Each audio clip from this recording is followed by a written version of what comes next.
Well, hello, everyone. Welcome. My name is Dina Chopolis, and I am the head pain coach and chief curator at Pain to Possibilities and the Change Pain Academy. And I'm also the host of the Willow Tree Chronic Pain and Trauma Summit. I am very excited to introduce you to our esteemed guest, Kamakshi Hart. Kamakshi has studied spiritual psychology. She combines her years as a trauma-informed counselor and transformational coach with her gifts as a storyteller and performer in her two award-winning one-woman shows, Wild at Heart, A Tale of Trauma and Triumph, and Resilient AF, which I love, Rising to the Occasion. Her personal stories of overcoming extreme obstacles and fierce commitment to creating a more compassionate world is what she brings to every session, performance, and program that she provides. Kamakshi is unique among solo theater artists with her background in trauma healing, her deep wisdom and insights into the human experience combined with her talent to bring stories to the page and the stage. She is also unique as a coach and healer with her profound understanding of the impact of trauma and its effect on every aspect of one's life, including chronic pain. I wanted to include a little bit of a review that you sent along to me because it's just so powerful. And Elizabeth Johnson states, Kamakshi is a modern day Shiro. Embedded in her story is the wisdom that only those who have experienced deep suffering can know. Through her truth-telling, she guides us to the understanding that to live with an open heart, despite it all, is an enormous gift to the world. I love that. So today, for our listeners, we're going to be talking about the healing power of storytelling for trauma and pain. Kamakshi, thank you so much for being here. I really appreciate it. Oh, you're so welcome. Thank you for putting this together. It's really inspiring. It's a message, isn't it, that needs to be out there. So let's have some time together and talk a little more about this. Okay, before we get into it, I think it's really important for our listeners to understand kind of what your backstory is and how you got to where you are right now. Yes, absolutely. I am a survivor of childhood abuse, sexual assault, and what is now called intimate partner violence. Similar to domestic abuse, but I think it's, for many of us, that's a more a pertinent term that I am in favor of because it's very specific. And because of all that, obviously, well, not always obviously, but it did set me on a journey to healing because not everybody takes that journey. Right. And I did seek many alternative approaches.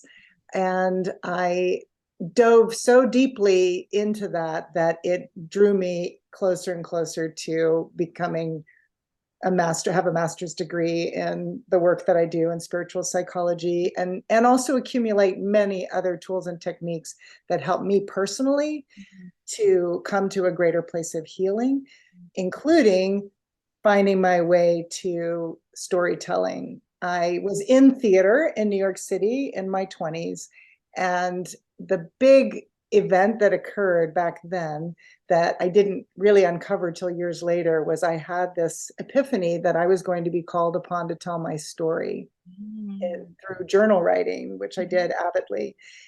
And it took 30 years to realize a one-woman show, because I had to continue to dive into my healing process in order to be able to do something of that nature that's pretty big, to get up on a stage to the general public.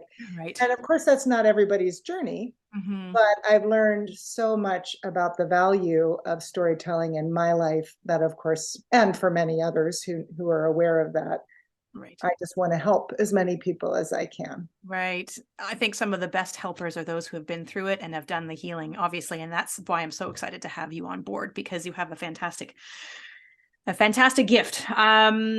So how do you believe that storytelling has really helped you on your journey to healing? It is uniquely empowering. One of the lines in my show is the most recent one is, as I take center stage in my life with my own one-woman show, where mine is the only voice, that becomes this unique reclamation of the dignity of my journey and my process. Wow.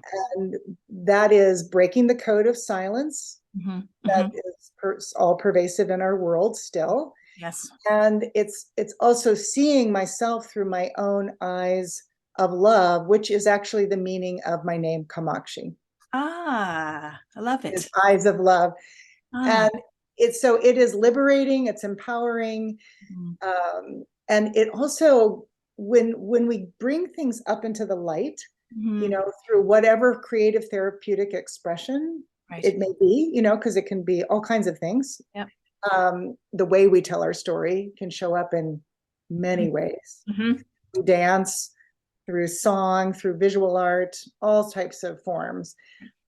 It is an act of reclaiming my life. And when you're a trauma survivor, that choice was taken away. Right. Right. Right. And I think that also does apply to the chronic pain too, because there is that loss of control, that loss of the life you once had, and all the ripple effect that comes from there. So could not have said that any better way than that. So well done. Okay, so if we are talking about storytelling, can you give our listeners a little bit of sense about how storytelling actually is such an effective tool? A lot of the ways in which trauma gets stuck in the body is actually from not speaking. Mm. So I have, as a chronic pain sufferer, Mm. I continue to have to find solutions for what is caused. Right. Jaw clenching, Yeah. which is true for many people. You don't necessarily have to be a trauma survivor to have that, Right. but it is a deeply embedded um, survivor tool to clench and brace and Right. hold.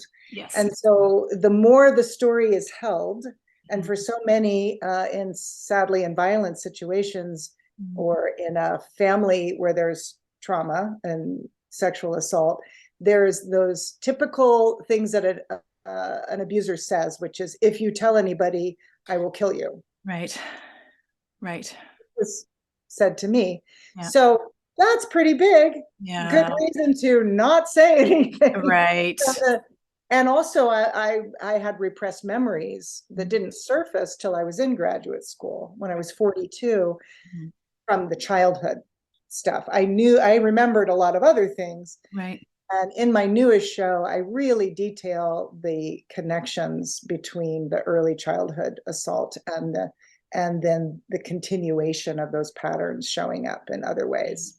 Right. It But really goes to show, doesn't it? Sorry to interrupt your thoughts, how much of a process it is, right? And how, we're really groomed to believe that it's quick fix is the way to go, but this is the work. And I'm thank you for bringing that up. It's so important. Yeah, so I just want the connection to the storytelling Yeah. is finding our voice. Right. Right. Oh, right. And And do you, I've worked with people, if I say talk about finding their voice, they'll start crying right. because it can be such an emotional topic, because so many women, especially, certainly men as well, there's a lot of men who have held their stories back, Right. and the stigma sometimes is even worse. Mhm. And the even the idea of being able to free the story in a safe, loving, held container Yeah. causes tears. Right. I think It's really, that's a tough, I find that's always a tough bridge to cross. There are a lot of people who have been through so much, whether it be trauma, whether it be chronic pain, or both, that they come to a point where there's a real reluctance for it to come out. And that's partly biological, that's partly, psychological, isn't it? It's such a combination of things. But how do you help people to sort of cross that bridge to be able to tell their story, sort of come out of that reluctancy and into expression? yes. Well, it's interesting you use the term cross the bridge, because that's exactly a metaphor that I use with people, Okay. is the bridge. Mm. And the bridge is from where you are to where you really want to be. And there's all these different steps along the way, because we've got to literally build the bridge. And like you said, people long for a quick fix or hope that that's possible. Right. I have not ever experienced that as a possibility. Right. I do really enjoy working with my clients in a way that's going to get them results as soon as we possibly can, because I feel like Right. the least time spent in the darkness or in the suffering, the better, because everybody's already spent way too much time there. Exactly. So I'm a very active coach and counselor in that regard. Right. The bridge itself, I talk about it as the bridge of making peace with. Mm. And so the techniques and tools that I use primarily focus on initially making peace with, because until we make peace with, and I mean within ourselves, Yeah. and there are really unique processes that I use in order to facilitate that, so that freedom is coming from within. It isn't about changing any other person that was involved, Right. because we usually can't. Yeah. Yeah. And if it goes way back, there's often absolutely nothing that you can do Yes. about what already happened. So what we have to work with is the present time. Right. But we can go back in time to that younger self who went through the trauma, who frequently did not have anybody there Right. to get help from. And what we then had to do to, again, like I said, clamp down and hold all of that to just get through. Yes. Again, so that's where the pain emerges from that held tension and fear. Right. So the making peace with bridge is because in the first three steps on the bridge are awareness, acceptance, and adjustment.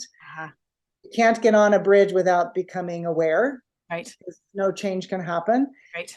Acceptance is basically making peace with. And it's not like you get it all perfect, obviously, but as that moves, then you can start making adjustments. Nicely said. Yeah. In your viewpoint, your perspective, Right. in the reframing of some of what may have occurred, not in a Pollyanna way at all. Right. Right. A spiritual bypass. No, I don't do that. It's an informed way of a journey of taking one's power back again and finding their voice. Amazing. I'm really sensing you're really good at the reframe. And I just had this conversation with my daughter the other day that the power of the reframe is pretty impressive. So, words that you're using, like making peace with, part of the message is not only what you're saying, but how you're saying it as well. It's offering really a sense of safety for your clients, right? What sort of examples are you seeing with your clients when they are actually able to articulate that story? It is one of the most beautiful things that I think it's way up there on beautiful things to witness in what's possible, for the relieving of suffering is to watch it's kind of like the soul light, I call it, that comes back on in people's eyes. Oh, I like that. Where there is that recognition of that I am more than, the story of suffering, of trauma, of feeling like a victim, of feeling squashed, abused, taken advantage of, but often, and I think it's pretty much all the time, trauma survivors internalize it. And so, especially if it begins at childhood, the beliefs that form that it was my fault are so deeply embedded. And our culture really encourages that. Right. Oh boy, that's a whole other conversation, isn't it? Just around what we're surrounded by. So shame. Yes. Heavy amounts of shame and self-blame. And all types of beliefs that form from that. I'm not enough. I'm not worthy enough. I'm damaged. I'm broken. I can remember uncovering a belief in myself that around that, like, who would love me? I'm damaged goods. Oh, yeah, there's a lot of yucky stuff in there. Yeah. When people start to be able to like name it, but also having someone like myself help to validate that this is so common, so common that no one of us is alone in this. Yeah. And that there is hope, because it's a part of our human experience, and we actually can start to see, wait a minute, it isn't my fault. So that in and of itself can lighten the burden Right. so much more quickly. And then, of course, there's follow-up tools that help people integrate it into their lives, because it takes that, it takes, just like all the spiritual practices, yoga, meditation, Mhm. affirmations, all these things that we can do, writing our stories, Yeah. to help us overcome that feeling of powerlessness. Mhm. you Mhm. know and so what I see in people is extraordinary. People find out that they need to leave whoever they're with sometimes. Maybe Mhm. they're not with anyone, but all of a sudden that Mhm. shows up, Mhm. like a healthy partner, Right. or healthier situations with work, Yeah. or understanding that of what one's sole purpose is, and being able to find the courage to take those steps toward it. Right. I've seen whole families heal Wow. from from the change in one person ripples out Yeah, I everyone agree. around you. Yeah, we're so impacted by what's around us and who's around us. You're right. So how does the process of storytelling, what does it kind of look like? Like how can you maybe give us, our listeners, a bit of insight as to what sort of the high level view might look like of the storytelling process, or how you work with your clients? Yes, certainly. First of all, I discover what things that each person is most inclined toward in the creative realm, like Mhm. I said, because I've had people who are so much more movement and dance oriented, and they want to move it in their body, so then it becomes a more somatic exploration. Okay. Can also go along with words, can Mhm. go along with singing. Mhm. uh, there's more the spoken word, there's poetry, there's visual art. Right. So I like to explore that with the client individually, to Right. see what they really, could potentially bring them joy. So again, it doesn't feel like hard work. Oh, lovely. Yeah, that's way more meaningful, isn't it? Yeah. And Yeah. then there's some things I love to then throw in, things that may be out of somebody's comfort zone Mhm. Mhm. after a bit. I want to, because to begin feeling comfortable, feeling seen and heard Yes. and cared about, and that you can be given that space, that there's no right or wrong way to do it. Right. Yeah. You know, Freedom. Freedom. slow Yeah. that out and just follow, like, oh, well, and most people have inside of them, well, I always wanted to Right. paint or draw or write poetry or sing, or Yeah. everybody's got that in there somewhere. Mhm. And so for me, it's often, I feel like a muse, MUSE, Yeah. uh, draw out from within Ah. what is actually really already known inside of the person. Mhm. But That's it's like being, I don't know, like a little Pied Piper, just calling it out, yeah. saying, yeah, I got you. Right. I'm here for you. And then it's a combo of, just like if somebody had any kind of coaching or therapy session where they're starting to share, Mhm. their stuff and Mhm. stories of their lives. But when it's shaped in a creative therapeutic expression, Mhm. then I feel like it just instantly transports us into that empowerment, rather than spending, I don't know, just way too much time in the old story. Yeah. Oh, I am messed up. I am blah, blah, blah. Oh, this was horrible and that was horrible. So Yes. that makes sense. So that it's already bringing it into one's own hands to Mhm. say, ah, yeah, this really sucked, Mhm. but Yeah. Yeah. I made it this far. And Right. now what could I create out of that, that could be something of beauty? Mm. It may just be for my own eyes, Yeah. or Very maybe I'll true. feel like sharing it with others. That's right. Just like you're doing on stage. So brave. Honestly, I'm just so impressed. Maybe I'll come down to New York and see you. Oh no, California. Sorry. I'm doing the show in New York in May, Oh, you are? Oh, good for upstate you. New York, so I won't be that in the Adirondacks, so I won't Ah, be that far. okay. So I'm going to get to a couple more questions, but what is the name of your show? The newest one is Resilient AF, Oh, that's rising right. to the occasion. Yeah. Okay. Love it. Okay. Sorry, I'm a little bit off on a tangent here, but I was excited to find out about that, a little bit more about that. I want to go back a little bit because you had mentioned the word somatics, and I want to just make sure that our listeners are really clear as to what that means, because that's a really important point. And you also touched on earlier how, when it comes to chronic pain, when it comes to trauma, the emotions do show up in the body. Oftentimes with trauma, and please correct me if I'm wrong, there are sometimes opportunities, or there are not opportunities to be able to either defend yourself or speak up or help yourself in that situation. And so somatics is really the emotion showing up in the body, right? And then the work that's done around that to support how it's showing up. Yes. Yeah. Yeah. Okay. Exactly. Yeah. And it's obviously it's getting out there more and more. There's more people doing somatic work. Mm-hmm. And it's been coming along for a while, but it definitely has really started to take more of a center stage. Beautiful. The biggest thing I realized that just in this moment, what else that I want to bring into the conversation with this is my point of view of what it is to be trauma informed. Yes. Okay. Beautiful. Often misunderstood, and it's a term that's been becoming more and more used. Yes. But I often hear people sometimes use it incorrectly or misunderstand it. Mm-hmm. Certainly misunderstand the breadth and the depth of what it is. Right. And when we were talking about the somatics, because there are just like with so many other things in our culture, there's a rush to catch up with the buzzwords, Right.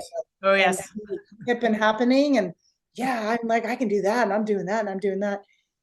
And unfortunately, there's a lot of people who really don't understand what it means. Mm-hmm. And there are practitioners who haven't had that depth themselves. Yes. And there's a lot of, I know it's unintentional, yes, but there's a lot of unintentional work out there that can actually be re-traumatizing. Yes.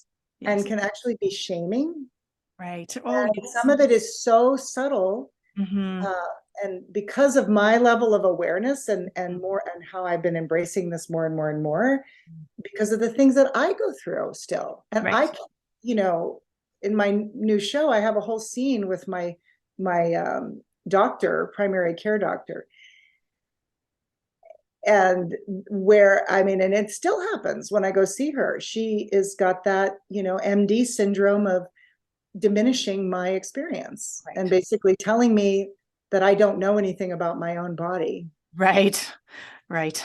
And there's a lot more on that topic, but to be trauma informed is to understand to the best of one's ability, because if you haven't been through it, you don't know. And also people who have been through it aren't fully aware sometimes themselves yet, right, of why we are the way we are, why we have the unique challenges we have, which can include chronic pain for so many people. Yes. Why you have ups and downs and fear that seems irrational, and anxiety and wanting to hide, but challenge with relationships, all these things that occur, that again comes back to what I find myself saying over and over: it wasn't your fault, and it's not your fault now. Right. It's not about fault. Right. So important.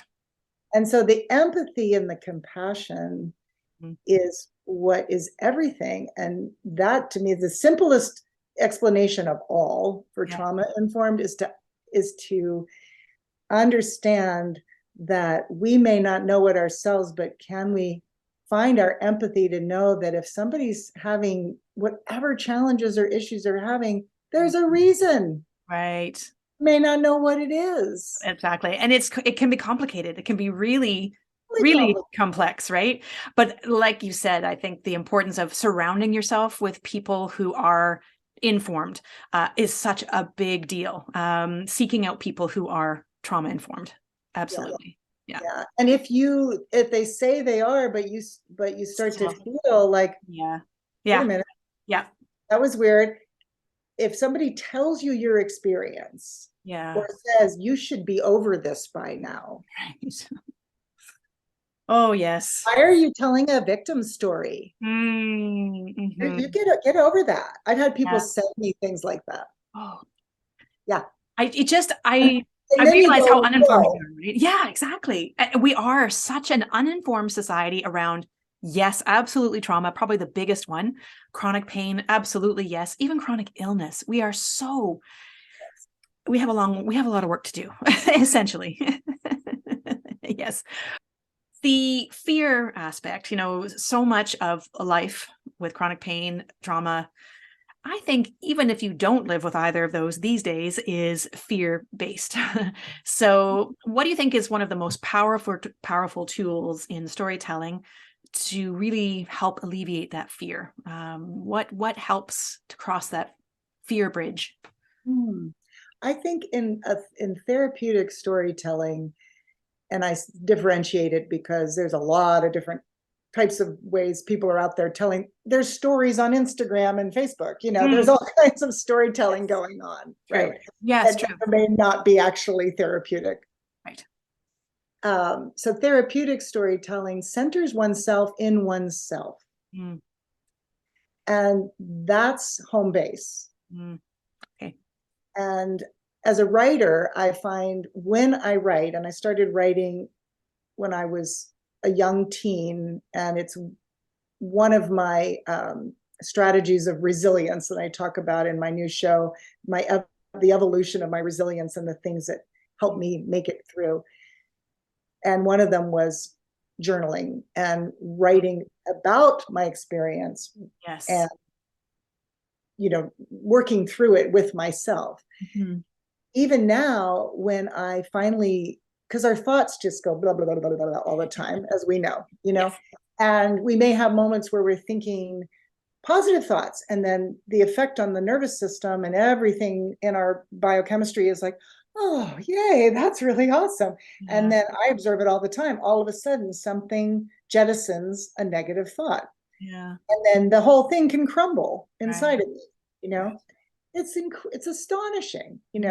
So when I then get to the page in any way, or find a way to move or express myself or sing, because I'm a singer, then I bring myself back to me. Mm. And I can, and if that's my safe space, then I can practice that's the place where I can find the positive qualities of that I wish to find, peace, hope, Yes. joy, Yes. whatever else that is, kindness to Right. myself, the perseverance, Mm. the stick-to-itiveness, the willingness to Right. keep on going, recognize when I need to ask for help, Yeah. reach out for my resources, Yeah. So it's that, as I tell my story, as I said before, is like I am reclaiming the dignity of my process. Mm-hmm. And seeing my own journey through my own eyes of love. Mm-hmm. Wow. All of those processes. So it's all the words that you're choosing really just help to mitigate the experience, right? To dial down pain, to dial down the emotional response in trauma. Those are the things that we want to be able to get to. And, journaling and being able to tell your story. I actually have, she'll be watching this, but one of our lovely helpers in our community has created a visual piece around her pain story. And it was so fascinating to see just what comes about. And you're fortunate you get to see that on a regular basis. But yeah, whatever medium it is, you're right. And there's lots of different ways, it sounds like, to be able to get that out, which is quite impressive. All right. Is there anything that I may have missed? Anything that you really want to be able to give our listeners before we ask more about you? Yeah. I think it's really, what I said about the trauma-informed point of view, because it's, there's people who have absolutely no experience with that, and so many people in our culture that supports this view of what's wrong with you, centering of judgment. Yes. the negative, you're not measuring up, the celebration of productivity. Oh, yes. How much do you have? How much money do you make? This ceaseless sense of you got to keep going, urgency that we get pulled into, Yeah. and the practices that bring us, again, like I said, back to ourselves and recognizing that I'm the one that needs to encourage within myself and foster within myself the ability to find that empathy and compassion just for me, Mm-hmm. you know, and know that that's not necessarily going to come Right. from the outside, Yeah. but that there is always hope to feel better, Right. to get better, to see yourself in your life through new eyes. Mm-hmm. It can feel scary, but the rewards are infinite. Mm-hmm. When we can find the courage and the wisdom to get the support that we need so we don't have to go it alone. Yeah. You know, so in many ways, I see myself as a guide, Yeah. you know, for that experience, to be able to hold people's hands at that threshold Yeah. to help them cross from the past pain and suffering into a new experience. I love it. Normally, I would end off on that because it's always good to end off on hope. So hold that thought. Quick question before I let you go. If someone wanted to start their story, we'll talk about your freebie in a second, but for example, journaling. If someone wanted to start journaling, what tips could you give them to just at least get them started? Well, I think handwriting is the most connected way. Some people, you know, do write. They are so used to writing on a keyboard or notes in their phone. And, you know, I always say it's better to write than to not write. Mm-hmm. Okay. But there is something very organic about handwriting. Mm-hmm. And so I always tell my clients to get a brand new journal or notebook, Mm-hmm. something that they really love, Right. you know, whatever that may be. Yeah. Start fresh Mm-hmm. and set aside times that work the best for you. So some people it's the morning, some people it's before they go to bed. Yeah. I have traveled, I never go anywhere without something to write on. And I also do a lot of work in nature with my clients and as another resource.